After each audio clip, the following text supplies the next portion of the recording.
moi यहाँ से खाने से जब निकलता हूँ पूरे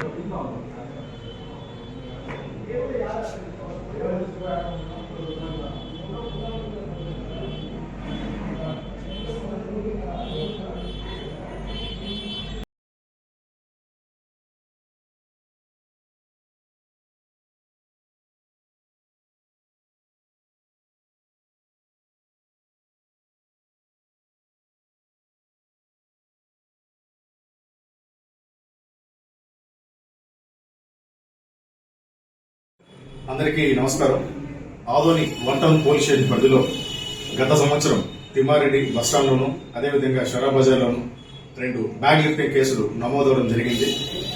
అలా దర్యాప్తులో భాగంగా ఈ రోజు వచ్చినటువంటి ఖచ్చితమైన సమాచారం మేరకు ఈరోజు ఉదయం అర్లీ మార్నింగ్ మా సిబ్బందితో కలిసి డోన్ పట్టణంలోని అనంతపూర్ రోడ్డు వద్ద బైపాస్ వద్ద 2 మహిళలు అనుమానాస్పదంగా కనపడడంతో వాళ్ళని అదుపులో తీసుకుని విచారించడం జరిగింది. సో గత సంవత్సరం ఆదోని పట్టణంలోని వన్ టౌన్ పోలీస్ స్టేషన్ పరిధిలో తిమ్మారెడ్డి బస్టాండ్ మరియు షరా బజార్ లో దొంగతనాలు చేసినట్టుగా వాళ్ళు కన్ఫెస్ చేయడం జరిగింది. సో ఆ కన్ఫెషన్ మేరకు పంచాయతీల సమక్షంలో వాళ్ళ దగ్గర నుంచి సుమారు 9 తులాల వెయిట్ ఉన్నటువంటి బంగారు ఆభరణాలను సీజ్ చేసుకుని వాళ్ళని ఈ రోజు అరెస్ట్ చేసి ఆ యొక్క బంగారు ఆభరణాలను సీజ్ చేసుకోవడం జరిగింది. Thank you.